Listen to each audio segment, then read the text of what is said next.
هونەرمەندی گەورە مامۆستا مەحموود تۆفیق شلێک بەخێر بێت. سەرەتای مەڕاستیمەکەمان کاتێک وەستادە بۆ گیانی پاچی سەرجەم شەهیدانی کوردستان.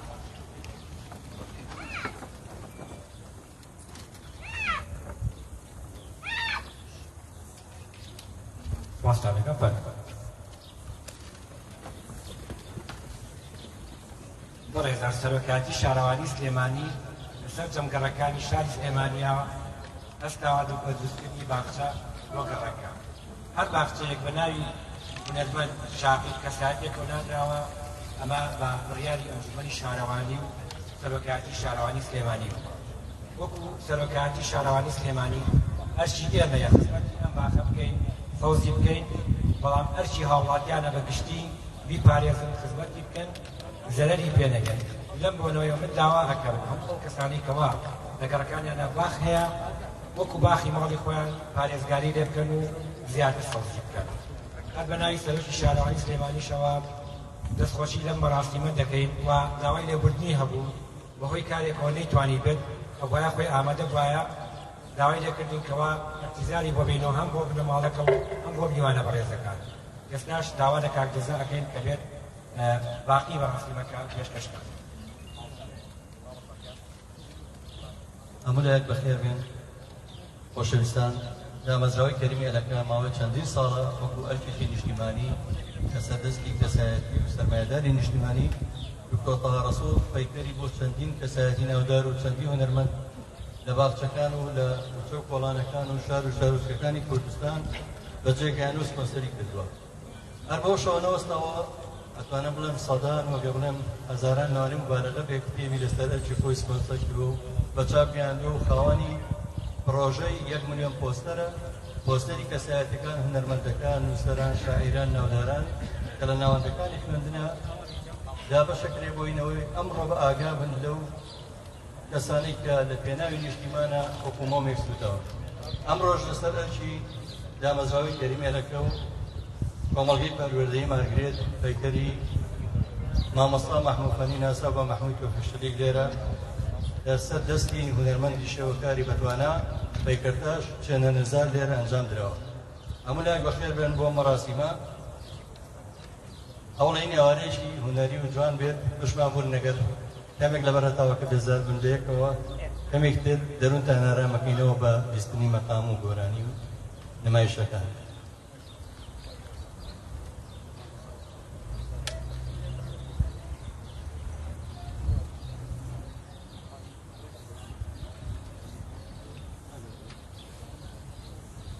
بەڕێزان جێی خۆیەتی لێرا باسی بەڕێبەرایەتی باخچەکانی سلێمانی کەین کە گەورەی باڵای بۆ لەکردنی ئەم باخچانە بەشحاڵی کەوا ئێستا هەم بەڕێبەری باخچەی پێش بەڕێبەرایەتی کاکامران ساڵح کە ماوەشی زۆر بەڕێبەری باخچەکان بووە کە ئەو ئەتوانم بڵێم دەستێکی جوانی هەبووە لە شاری سلێمانیا و ئێستاش کە بەڕێبەری نوێ بە هەمان ڕێژکەی ئەو لە خزمەتی باخچەکان.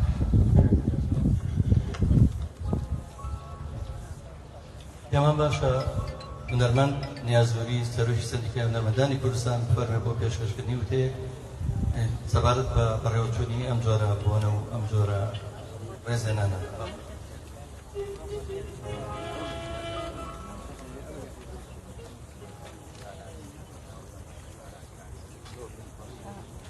ئامادەوانی بەڕێز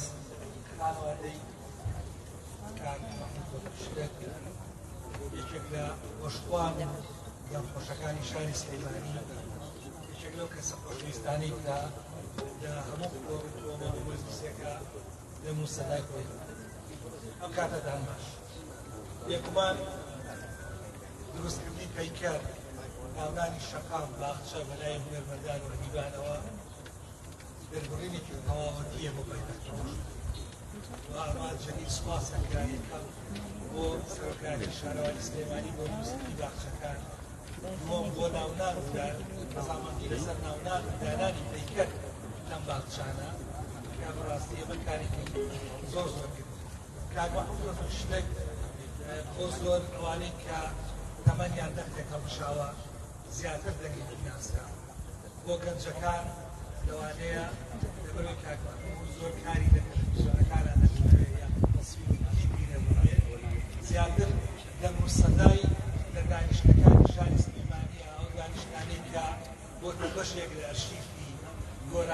باخچەکانی شاری سلێمانیایە کەسایەتێکی سەخۆش دەمخۆش شارەزار لە مەقامان بە تایبەتێکێکە لە ئوستادەکانی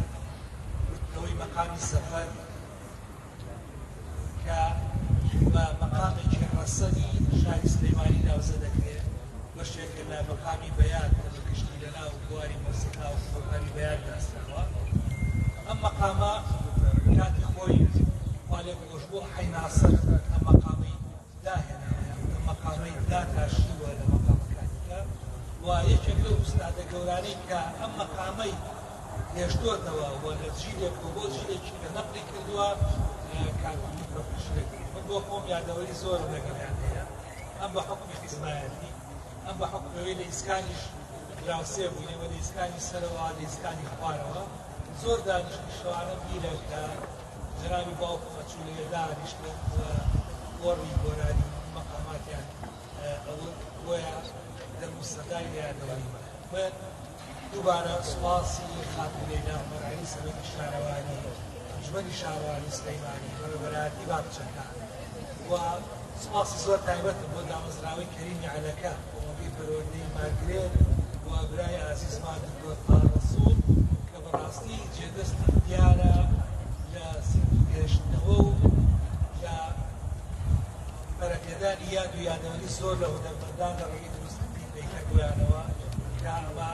کارێکە ئەبێ هەمومان پێزانینەوە لە بەرچاوی بکرێت هیوادارم ئەم باخچەیە بوو کاکەزە دەژوتی خەڵکی ئەم ناوچەیە بتوانن خزمەتی بکەن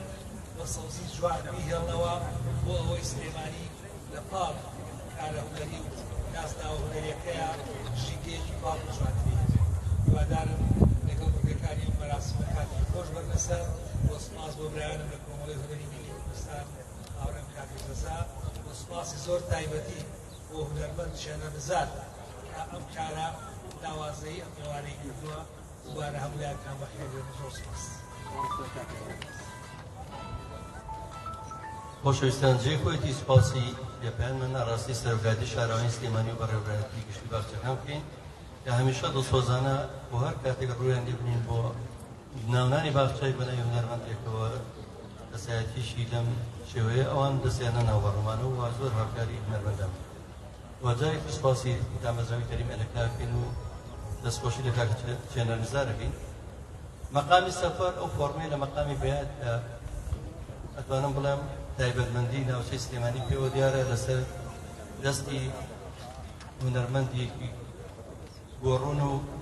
ناوونیش کە نای ئەحەی ناسەر بۆ ئەحمەی ناسەر هەروەها شێخ دووری شێخ ساڵح هەروەها باوکی کاکەنیاز کە کاک بەرهانووری و چەند کەس هەیەتێک تا ئێستا ئەم مەقامە پارێزراوە و لەلایەن خانەوادەی ماڵی مامۆستا مەحموود فەنیشەوە کاگازار پێمان خۆشە ئێستا ئێوە و ئێمە هەموو بەیەکەوە گوێبیستی و مەقامبووین کە بووە بە بەشێک لە مێژووی شاری سلێمانی بەشێک لە مێژووی هونەر لەم شارێ مۆرچی سلێمانی و مۆرچی کانێسکان و مەڵکەنین لە باشان و برایم پاشا و چوارباخی پێوەدارە کاگازار بە فەرمێ لەگەڵ گروپی موزیک کاکە دانا شێرکۆ و مامۆستا حەمیدجانیاری موزیکی شەقام کە هەمیشە لە هەموو جێگایەک بە ئەمریکانیان بۆ خزمەتی ڕۆڕەوەی هونەر و ڕۆشنبیری لە شاری سلێمانی ئامادە کاگازارجان ئامادەی ئامادە باشە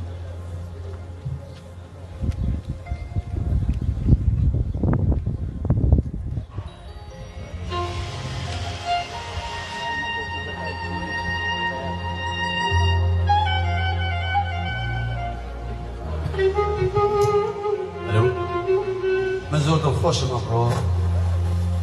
کە لەم ڕۆژە جوانە هەموو خەڵکە جوانەی لێیە سواسی هەمووتانەکان بە خێراتتانەکان ئێوە هەمووتان گەورەتان کردن یا خۆ بەخێر بێت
لخاكو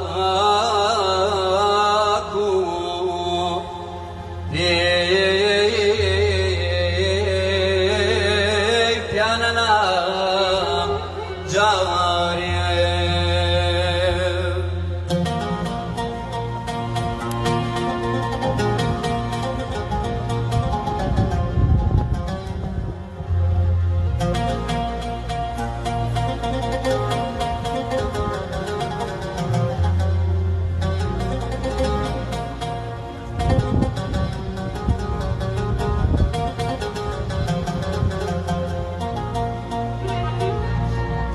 جان دساخا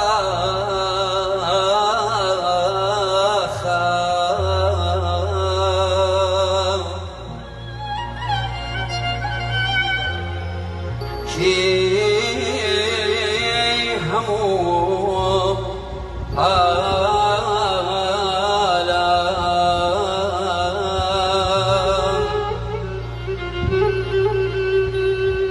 ای رو بسریان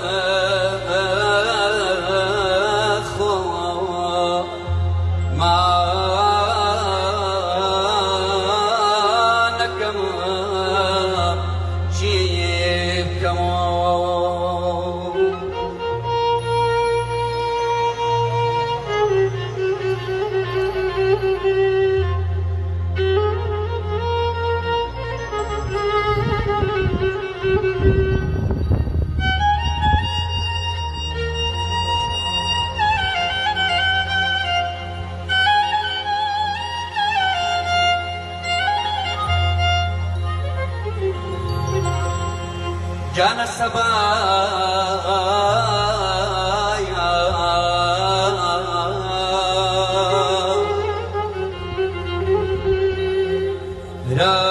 راني مجال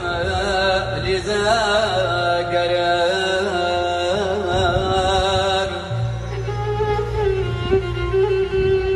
هاي الرهواري ما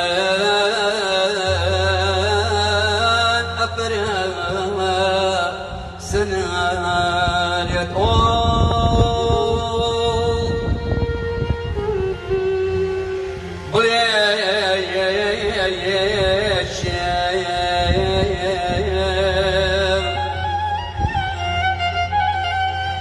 شان مي خانا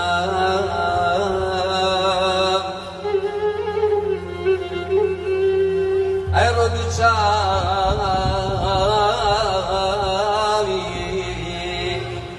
بيش وحي يا مريم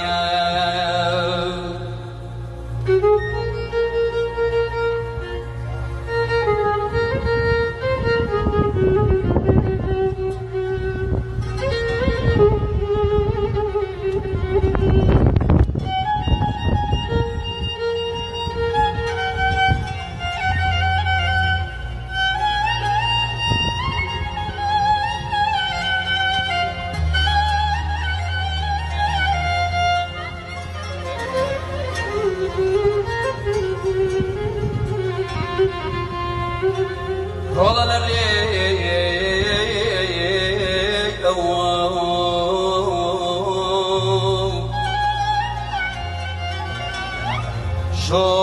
شوخ يا خواب كرار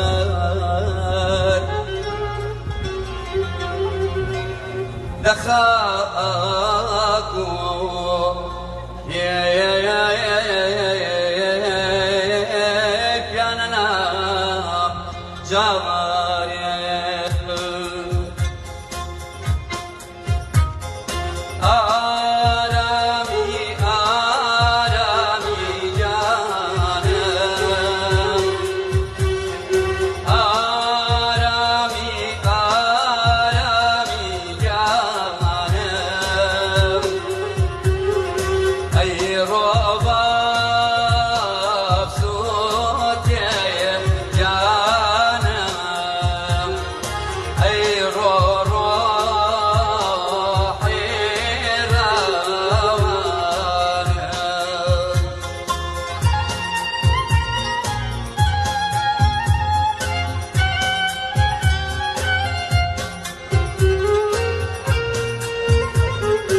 داوا لە کارزگارەکەی هاوڕێ بنەماڵە پێی خۆشە شیعرێک لەسەر جوانی سلێمانی پێشکەش بکات. با فەرموویە.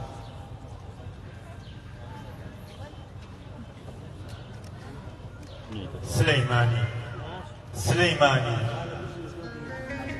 شاری هەڵمەت و قوربانی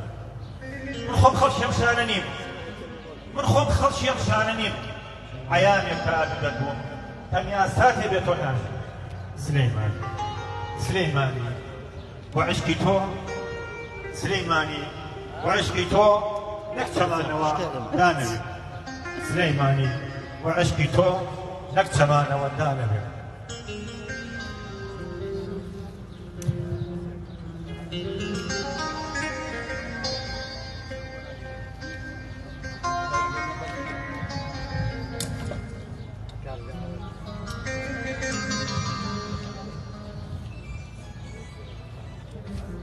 بەڕێزان، میوانە بەڕێزەکان بەخێرن، ئەمی ئێوارە نارنجیە سلێمانی بۆنی گوڵی باخی نەوبەهار و مەقامی سەفەری لێدێ. سلێمانی خاک و ئاو و ئەژداد و ئاباد و باوانمانە. حەقی بە ئێمە تا سەرێزقان سلێمانی چێتی بکەین. هیوادارم لە ڕێگای خوێندنەوەی شیعری وێنە جوانەکانی سلێمانیەوە ڕۆحی بەڕێستان و ئەم هونەرمەندە گەورەیە کە مەقامەکانی بۆ تەمایی شانازی و ناسنامەی سلێمانی ئارام و شاد و بەختەوەر بێت. بەڕێزان ڕەنگە کورتی بکەمەوە چکە هاوڕێیان ئەڵێن کاتەکەمان کامە.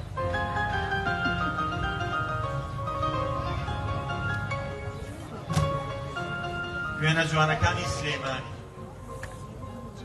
چۆن نەتوانم من بە شیعرێ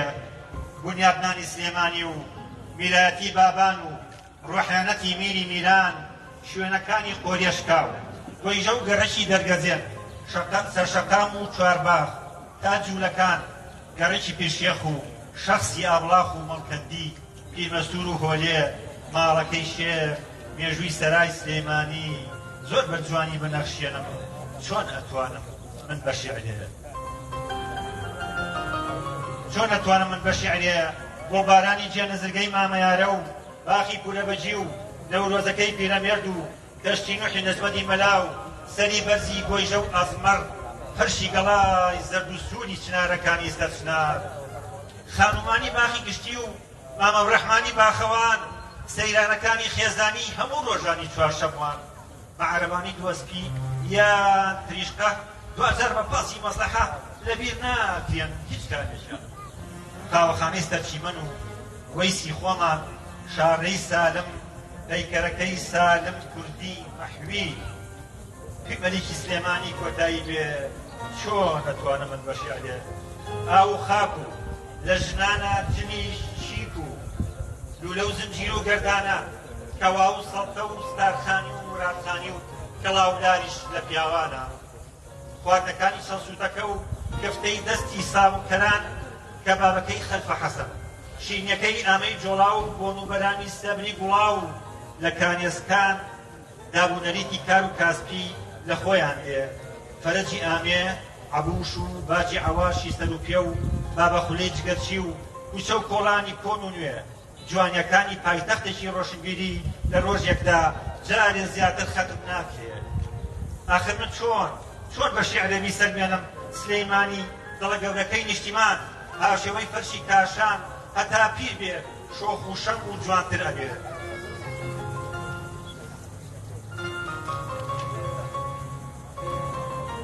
چۆن بە شیعرێ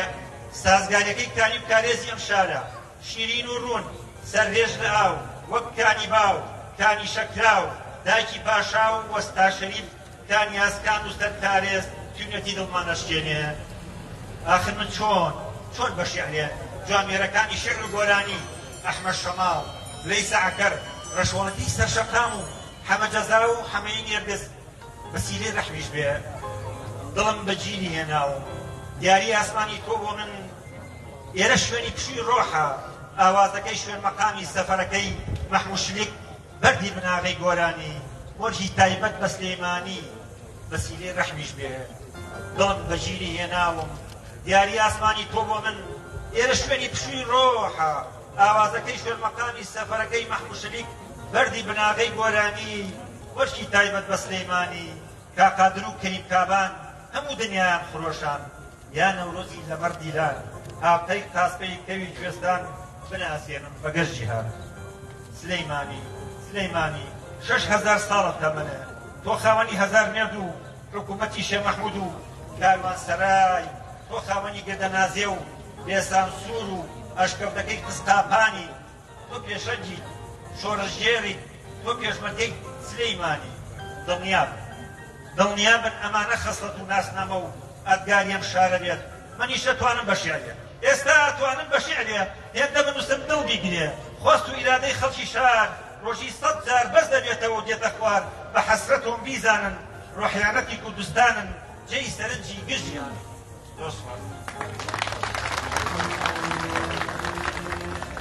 زۆر سپاس ئەگەر خۆشەویستان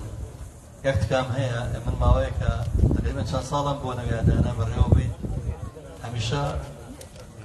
ئەوە بەدیەکەم ئەوانی کە ئامادە بوون دایمە پەلەپەلێکیان پێوە دیارە کات ببەخشن بە هونەر بە کلتور بە گۆرانی زەرەر ناکەن بەخوا لەگەڵی مەبمێنەوە دڵنیام ئێستا ئارامە کاکە زایجەلال ژێبوێر ئێستا گۆرانیکمان پێشکەشکا بەس پێش ئەو وتاری دامەزراوەی کەریمی ئەلەکەمان هەیە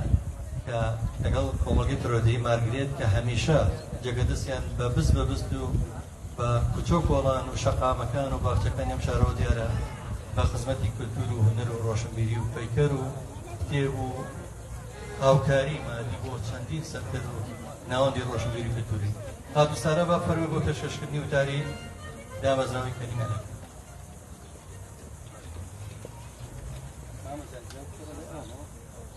کاتتان باش بە ناوی کۆمەڵگەی پەروەردەی مارگرێتەوە بە خێراتتان دەکەین بەڕێزان کۆمەڵگەی پەروەردەی مارگرێت لە ساڵی 2009 دامەزراوە وەک دامەزراوەیەکی پەروەردەی و کولتوری لە قۆناغی یەکەمیدا سەرەتا پەیمانگای فێربوونی زمانە بیانیەکان بووە لە ساڵی 2010 ڕادیۆی مارگرێت دامەزراوە کە ڕادیۆیەکی کۆمەڵایەتی و گەنجانەیە دواتریش قوتابخانە و باخچەی منداڵان و دایانگە و دەستگای چاپ و بڵاوبوونەوەی مارگرێت دامەزراوە کۆمەڵگەی پەروەردەی مارگرێت لە پاڵ بەخشینی زانست و کاری پەروەردەییدا هەمیشە هەوڵی داوە گرنگی بە هەموو بوارە جیاجیەکانی کۆمەڵگا بدات مارگرێت لە بواری هونەر و ڕۆشنبیریدا چەندین ڕێزلێنان و بەدەیان پەیکەری کەسایەتیە هونەری و ڕۆشنبیریەکانی وەکو حەمەڕەش و ئەمین باڵدار و بەهادین نووری و خاتونە و چەندانی تری بێجیاوازی لە شار و شارۆچکەکانی کوردستان دروست کردووە مارگرێت خزمەتێکی زۆری هەبووە لە بواری تەندروستی ئەویش بە دروستکردنی چەندین بنکەی تەندروستی و دابینکردنی چەندان پێداویستی پزیشکی هەروەها لە کاتی بڵاوبوونەوەی کەتای کۆرۆنا خەڵکی کوردستانی لەبیر نەکرد و بە پاڵپشتی دامەزراوەی کەریمی عەلەکە بە سەدان هەزار دەمامک و دەستکێش و ئامێری تەحکیمی بەسەر شار و شارەچکەکانی کوردستان بڵاو کردوێتەوە مارگرێت لە بواری چاپ و بڵاوکردنەوەدا بە هاوکاری لەگەڵ دەستگای ڕۆشنبیری جەماڵدین خان زیاتر لە 100,000 کتێبی لە بوارە جیاوازەکانی مێژوو فکر و فەلسەفە و جینۆساید و پەروەردە چاپ و بڵاو کردوێتەوە هەروەها چەندین گۆڤاری وەرزی لە بوارە جیاوازەکانی وەکو منداڵان بڵاو کردوێتەوە لەوانە گۆڤاری وەرزی زمان و زار و وانەر و وانیار و چەندانی تر هەروەها پرۆژەی 100,000 کتێبمان ڕاگەیاند کە بریتی بوو لە بەخشینی کتێبخانەیەک و 100 کتێب بۆ قوتابخانەکانی گەرمیان و خانەقین و سمود و سلێمانی تا ئێستاش ئەم پرۆژەیە بەردەوامی هەیە پرۆژەی چاپکردنی 1 ملیۆن پۆستەرمان ڕاگەیاندووە بۆ 1000 کەسایەتی ناودار و ڕووناکبیر و سیاسەتمەداری کورد تاکو لە ڕێگەیانەوە بتوانین لە زیکر و بیرینەوەکانی ئایندا بیانگەڕینەوە ئەم پرۆژەیە دووبارە پێ بەرامبەر بەسەر قوتابخانە و دام و دەستگاکردنی و شوێنە گشتیەکان دابەش دەکرێت بە خۆشحاڵیەوە کۆمەڵگەی پەروەردەی مارگرێت توانیوێتی ئەمڕۆژ لە خزمەت ئەدەب و هونەردا بێت لەسەر ئەرکی بەڕێز دکتۆر تەها ڕەسوڵ پەردە لەسەر پەیکەری مەحموود تۆفیق شکلا دەدەین کە لەلایەن چەند نزارەوانێ دروستکراوە دووبارە بە ناوی کۆمەڵگەی پەروەردەی مارگرێت و بەخێراتتان خۆشەویستان داوا لە هونەرمەندی دێرین زایجەلال دەکەین طبعا بمناڵە نوکو بەڕێوەبەری ئەم جۆرە بۆرانەڵە باش شعرەکان کورد بێت گۆرانەکانش کورد بێگە بەزای جەوام کورد بێت دوای یەکەم عازبە کورد بێ کاگەسەر مەقامی دوو ئاوانەکەش پێ ماڵە گەورە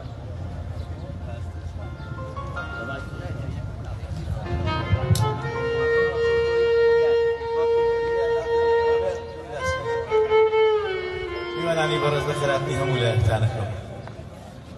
جێی دەستخۆشیە بۆ خەڵکە جوانە و خەڵکە ڕۆشنبیرە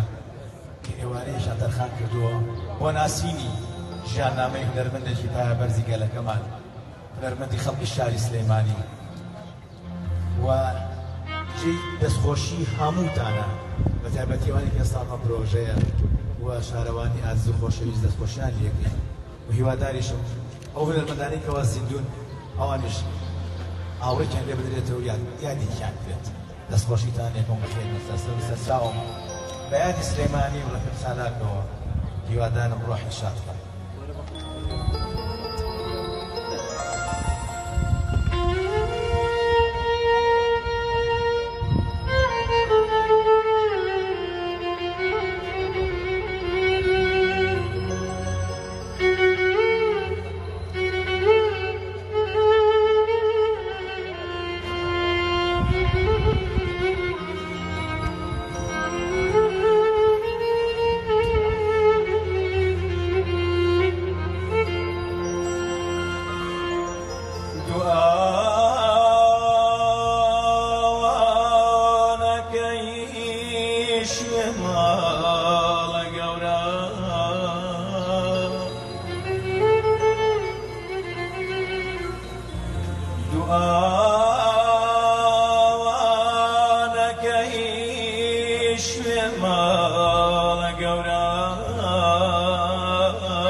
کردگار وێنەی بۆچکە منان وێنەی فۆتۆگراف وێنەی شیرینی نازاران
بۆ سەرێ چاوەکە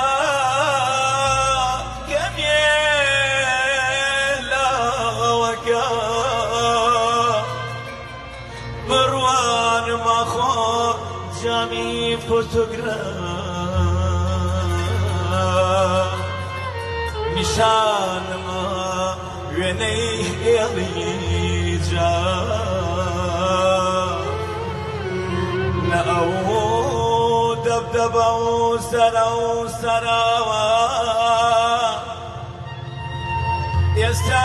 ئەفسانە و نەشی سەراوە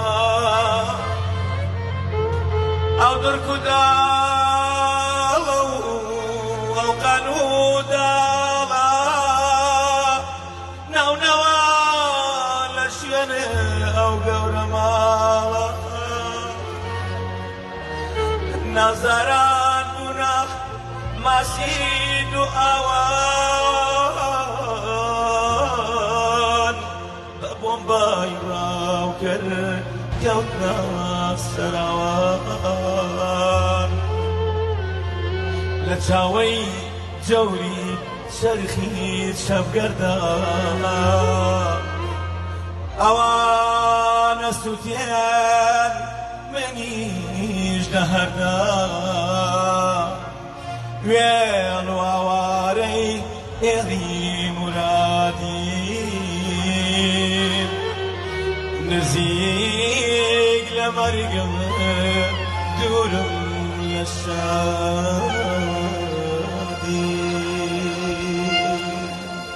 دەستان خۆش بێت هیوادارم ڕۆحی مامۆستا سەلاکم شاد بێت و ڕۆحی مامۆستا محەممەد بەشیریش دەست خۆش لە کاک جەزای بەڕێزی و ئەدوو هاوڕە دێنین و خۆشەویستم کاک شێرکۆ فارس و کاک دانەشێرکۆ فارس و کاکە حامێدی شەنیاری خۆشەویست جارێکە دەستخۆشی لە هەموو خۆشەویستانەکەم کە هەستاوان بە سازدانی ئەم بەرنامەیە. خۆشەویستان داوای لێبوون دەکەم کە گەرماتان لەبێ ئەو نەمان نەماوە بەڕاستی هێدیەتی شتێکی کەممان ماوە لەگەڵمان بزێنەوە داوا لە کاکە هەڵۆی شێرکۆبێکەس دەکەین شاعیری خۆشەویست کاکە هەڵۆ بۆ پێشکەشکردنی تێکستەکەی بە فەرمێ چاپۆن نابینم لە مەڕاستیمەیە بۆ ئەم کەسایەتیانە بۆ هونەرمەندانە بۆ ئەم خۆشەویستانە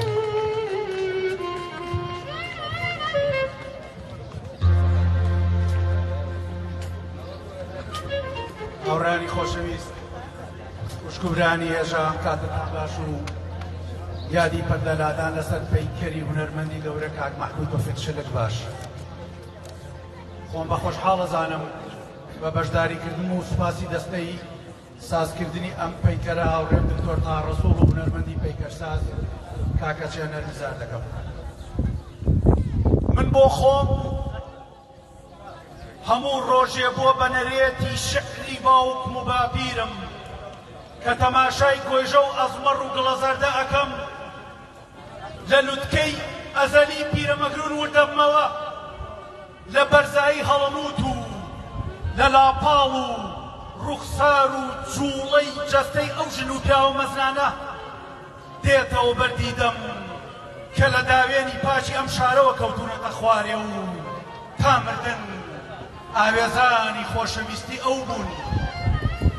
هەموو جارێ کە خۆرنشین ئەبێ بە گۆمێکی ئەرخەوانی و لێی وردەبمەوە نازانم بۆچی بەدەست خۆم نییە مەقامی سەفەرەکەی مەحموود تۆفیق شلکم بیرەکەوێتەوە لەو دەنگە خەمگینە غەریبانەدا سیمان ئەبێتەوە وەک ئەوەی بڵێن هەموو لێرن و لەناو ئەم یادەوەریانەی ئەم باخەدا سەر لە نوێ هەڵدێنەوە لە یادگاریەکانی چەندن دەی پێش ئێستادا و لەسەر باڵەکانی خودی خۆشەویستی خۆی بە ئەسپایی هەڵمانەگرێ و لە دواییشدا لە ناو مێرگە جوانەکانی یادەوەریدا دامانە بەزێنێ لە کەژاوەی ئێوارەیەکی سپی لە شێوەی خەونێکی چاوتەردا بۆ ڕێزێکی ئەبەدی وێنەی ئەم پەیکەرە ئەگر بوو بە کامێرای چاوی ئێوە بە تابلۆیەکی لێ نەخشێنم چون پەیکەرەکەی ئەم باخە و ئەیدەمە دەست ئاخ و هاوار و دەنگ و مەقامی سەفەرەکەی مەحموود تۆفیق شلک و دواییش ئەم باخە ئەکەمە سرودی زریانێ بۆ سرودی نیشتیمانی وڵاتی سەفەری ڕەش ئەشێ هەرچی گوڵی ناو ئەلبومی سەفەرە ڕەشە بێگەڕاوەکانە کاڵ ببنەوە و ڕەنگیان تێکچێ و زەرد هەڵگەڕێن و بژاچێن ئەشێ هەرچی پابلی سەوزی بەر ڕەشەبای گۆرانیەکانتە بەسەر خەما بچەمێنەوە ئەشێ لە دەروازەی مەرگا ببن بە ڕەژووی ئازاد بە قرچەی ئێش و لە پایانیشدا بە مشتێ خۆڵەمێشی ژیان ئەشێ بەڵام ئەوەی ناکرێ و ناشێ چۆرکردنەوەی ڕوانگەی دەم و ڕەگ و ڕیشەی ئەو مەقامانەیە کە هەمیشە وەک جانتای سەفەر لەگەڵمانایە بۆیە تۆ هەر ئەشی چونکە لە ڕێژمێری ئاسمان و لە یاداشنامەی ئەوینی ئەم خاکەدا یەک مەقامی تۆ یەک گۆرانی غەمگینی تۆ لە فەرمانی هەرچی شاهەنشایە گەورەترە لە یادنامەی ئەوینی ئەم باخەدا و لە بیرەوەری سەفەرەکانی هەموماندا دەنگی تۆ مەقامی تۆ لە کەڕەنای هەرچی کۆشی سوڵتانە نەمرترە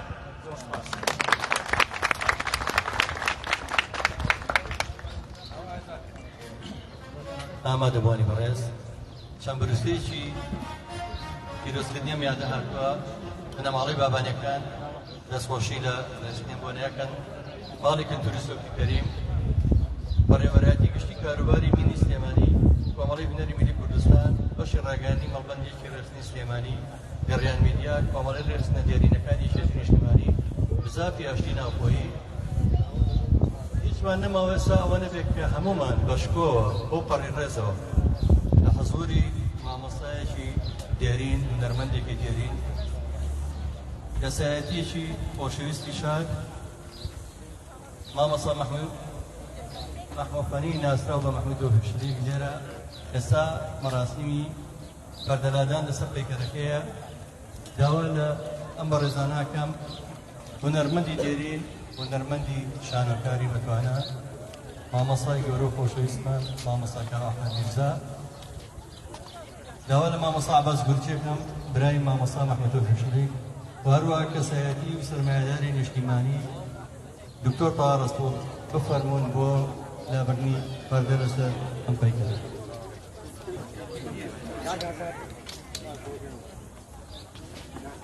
بمبورن باوەڕتانە بە هیچ کەسێک لەو کەسایەتیانە پێشتر دیاری نەکراوە بۆی کە دڵتان نێشێت لێرەکە بینمان وا پێویستەکان سێ کەسە ئامادە بن سەردەنشمان لەگەڵا من بانگ مەکەن بۆ داوای لێکەوە گەورەمان ئەزها کافێت بەڵامە بێت پێمان خۆش ئێمە لەبەرەوەی جێگەدەستی دیارە لە هەموو ئەم بۆنە جێگەدەستی دیارە لە کۆچە و کۆڵانەکانی شارە لە هەموو باخچەکان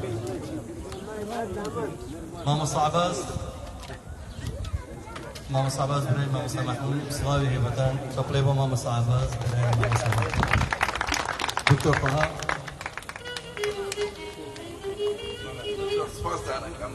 بەڵام ئەگەر ئەو شەرەفە بدەین بەدایکی ئەم هونەرمەندە گەورەیە کاک نزار سوێنەر لە زیاتی من ئەگەر ئەو ئینە ئەو بەدەیلا بە سپاسێ چەپڵێ بۆ هونەرمەندی گەورەی نەتەوەکەمان کاکاوە ئەحمەد میرزا بۆ پەیکەرتاشە بەڕێزە کاکە چێنەرزدار بۆ دایکی بەڕێزی کە پاڵپشتێتی لە هەموو کارەکان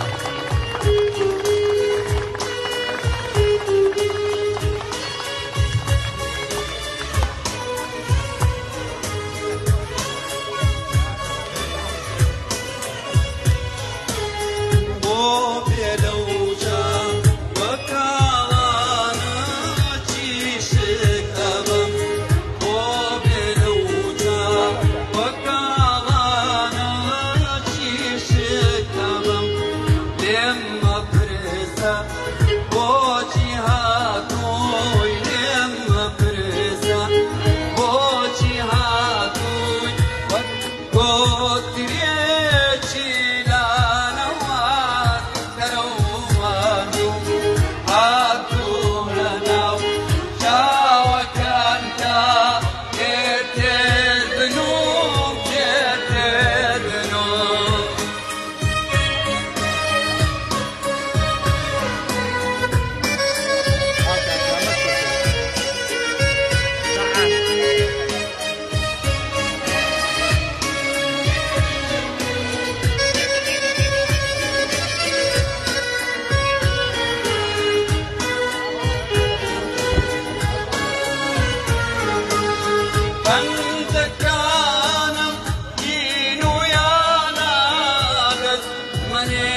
پێشەوەی بڕێت چەپکەگوڵەکانتان پێشکەشکەنەوە ڕسمێکی هاوشاریان هەموو بەیەکەوە ڕسمێکی جەماعیەتی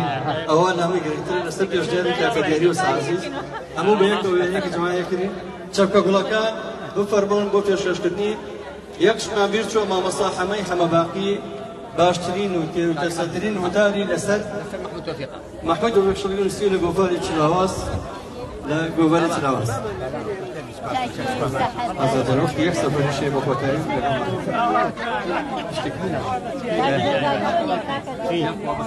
دانا جان کاک دانا کاک دانا دانا شێرک و فارس ئازیزەکەم لا بر یەک گۆرانی باوکم ماوە ئەگەر ئەوە زۆر خۆشە هەی هەی لە خان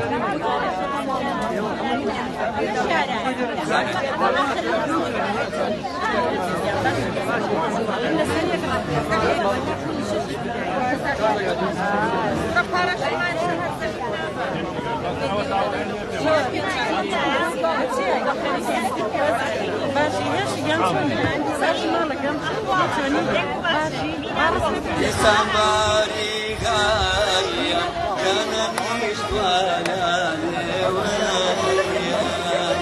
من برا اسمك كده